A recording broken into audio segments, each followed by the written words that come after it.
గం గణాధిపతయే నమః. ఆ తరువాత కథను నారద మహర్షి ఇలా కొనసాగించాడు. ఓ రుక్మాంగదా! అలా దేవగురువైన బృహస్పతి వద్ద గణపతి షడక్షర మహామంత్రాన్ని ఉపదేశంగా పొందిన దేవేంద్రుడు ఎంతో శ్రద్ధాళువై కదంబ వృక్షం కింద తగు ఆసనము పైన కూర్చొని నిష్ఠగా ఆ మంత్రాన్ని అనుష్ఠించసాగాడు.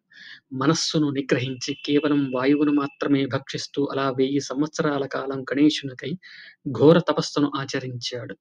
అలా తదేక దీక్షతో తనను ఉపాసిస్తున్న సురల రాజైన ఇంద్రుని తపస్సుకు భక్త వరదుడైన గణేశుడు అమిత ప్రసన్నుడై సూర్య చంద్రాదులను తలదన్నే దివ్య తేజస్సుతో కళ్ళు మిరుమిట్లు గొలిపే ప్రకాశంతో 4 బాహువులకు భుజకీర్తులను దగదగయమానంగా ప్రకాశించే రత్న కిరీటాన్ని దాల్చి రత్న కుండలాలతోనూ ముత్యాల హారంతోనూ శోభిల్లుతూ పాదాలకు సైతం దివ్యాభరణాలను ధరించి బంగారు మలత్రాటితో పుష్పమాలాంకృతుడై సకలారాధ్యుడు ఆద్యుడు దేవతలందరి చేత మొదటగా పూజలందుకునేవాడు అయిన గణపతి దివ్య రూపంలో సాక్షాత్కరించాడు.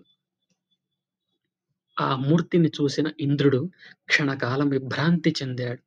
కేవలం అస్థిపంజరంలా ఉన్న నేను ఇది ఎలా తట్టుకోగలను? నా తపస్సుకు విఘ్నం కల్పించటానికి ఏర్పడిందా? భయ విభ్రమాలతో ముచ్చెమటలు పట్టిన నా శరీరం అశ్వత్థపత్రంలా కంపిస్తోంది.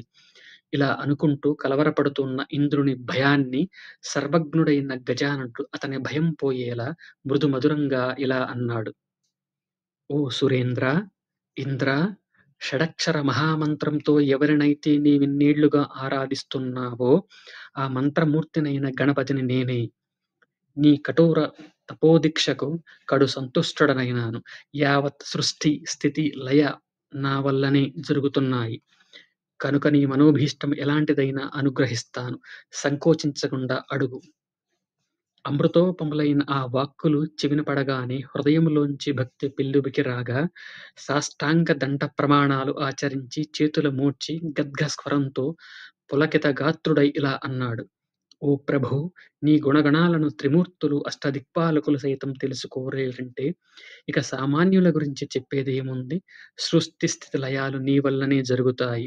100 అశ్వమేధయాగాలు చేసి ఇంద్ర పదవిని సముపార్జించుకోగలిగాను. అయినా ఆ పదము, దాని నిర్వహణ అనేక అంతరాయాలతో కూడినది. ఓ కార్యకారణ స్వరూప! నీ మహిమ వర్ణనాతీతం.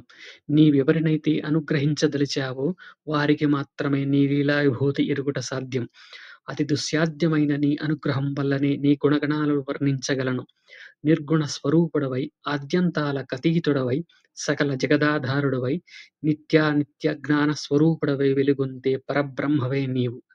సకల దేవతా స్వరూపుడవైన నిన్ను సనకాది ఋషులు సుదీర్ఘ తపస్సుతో ప్రసన్నుణ్ణి కావించుకోగలిగారు. ఓ దేవదేవ! షడక్షరి మహామంత్రము యొక్క అమోఘ ప్రభావం చేతనే నీ సందర్శన భాగ్యం కలిగింది. ఇదివరలోనే చతుర్ముఖుడు నాకీ మంత్రాన్ని ఉపదేశించి, ఓ ఇంద్రా! నీవెప్పుడైతే ఈ మంత్రాన్ని వీడుతావో అప్పుడు నీ స్థానం భ్రష్టమై దుర్దశ కలుగుతుంది అంటూ హెచ్చరించాడు. వివేకహీనుడనై మునిపత్నిని బలాత్కరించాను. తగ్గ ఫలితాన్ని అనుభవించాను. తిరిగి బృహస్పతిచే ఉపదేశించబడిన ఈ మంత్రం చేత నిన్ను దర్శించుకోగలిగాను. నీ అనుగ్రహం చేతనే సహస్రాక్షుడనైనాను. కోరిన వరాలననుగ్రహించే కామధేనువు కల్పవృక్షముల వంటి వాడివైన నిన్నొక వరం అర్థిస్తున్నాను.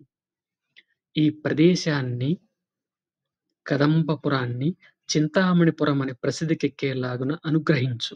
నీవిక్కడే చింతామణి వినాయకుడన్న పేరుతో వెలయుదువుగాక.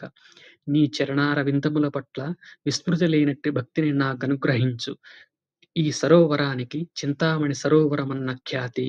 ఇక్కడ ఈ తీర్థంలో స్నానమాడి సంకల్పం చేసి ఆచరించిన దానములచే ధర్మార్థ కామములనే 3 పురుషార్థములు పొందేలా ఇక్కడ అనుష్ఠాదులు చేసేవారికి సకల సిద్ధులు లభ్యమయ్యేలా అనుగ్రహించు అంటూ వేడిన శచీపతి ప్రార్థనకు అమిత సంతుష్టుడైన ఆ కరవరదుడనుడు చిరునవ్వుతూ తథాస్తు అలాగే అగుగాక అంటూ ఆశీర్వదించాడు. దేవరాజైన ఇంద్రుడు దేవలోకంలోంచి స్వర్ణరథిని రప్పించి ఆ పవిత్ర నదీ జలాలతో వరదుడైన గజాననుని అభిషేకించి అర్చనాదికాలు సమర్పించాడు. ఇలా సురరాజు యొక్క పూజలందుకొని భక్తవత్సలుడైన ఆ గజాననుడు అంతర్హితుడైనాడు. ఆ తరువాత అత్యంత సౌందర్యోపేతమైన గణేశుని స్ఫటిక విగ్రహాన్ని అక్కడ స్థాపించి ప్రదక్షిణ నమస్కారాలను చేసి తన స్థానమునకు వెళ్ళిపోయాడు. ఓ రుక్మాంగద మహారాజా! ఈ ప్రకారంగా ఇంద్రుని చేత నిర్మితమైన ఈ సరస్సే చింతామణి సరోవరమన్న ఖ్యాతిగాంచింది. ఇంద్రుని శాసనం మేరకు ఇప్పటికీ ఆ జలాలకు అనంతమైన శక్తి కలిగి ఉన్నాయి. ప్రతిదినము ఇంద్రుడు వచ్చి ఈ తీర్థములో గణేశుని అభిషేకార్చనలు చేసి వెడతాడు. ఓ రాజా! ఇది చింతామణి క్షేత్ర మహిమ. ఈ పవిత్ర చరిత్ర చెప్పిన వారికి, చదివిన వారికి, విన్నవారికి సకల దోషాలు నివారించబడి అన్ని అభీష్టములు నెరవేరుతాయి. దీనికి ఎట్టి సందేహమూ లేదు. కనుక నీవు కూడా ఆ చింతామణి తీర్థానికి వెళ్ళి అక్కడ స్నానాదులు చేసి సకల కల్మషాల నుంచి విముక్తిని పొందు అని నారద మహర్షి రుక్మాంగదునికి ఉపదేశించి ఆశీర్వదించి వెళ్ళిపోయాడు అంటూ బ్రహ్మ వ్యాస మహర్షికి ఆ కథనాన్ని తెలియజేశాడు. ఇది శ్రీ గణేష పురాణం ఉపాసనా ఖండంలోని చింతామణి తీర్థ వర్ణనం అనే 34వ అధ్యాయం సంపూర్ణం.